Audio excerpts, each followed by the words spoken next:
vecā tēva māja cīnītos, izstaigājis kancelēs pagastvalēs, gaidot, kurā vietā taisnību tam dos.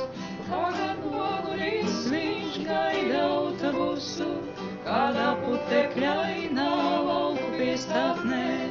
Jauna meitenī tur ievērotas klusu, vecu soliņā tam blakus apsēžas.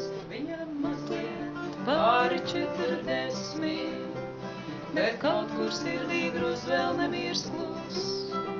Viņai smaids, kā saulriets jūras krastā, un šodien būs 16,5.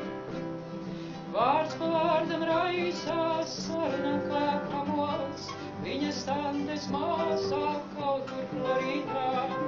Viņam nav vairs atlicīgs daudz turādu, tikai pusbrālēns, kas dzīvo kuldīgā.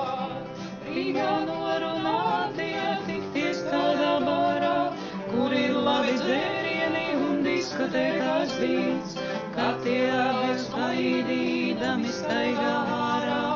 Roku rokā viņus sagaida jau rīts, viņam mazliet pāri 40, bet kaut kur sirdī grūst vēl nemiers klus. Viņai smaids, kā saulriets jūras krastā, un šodien būs 16,5.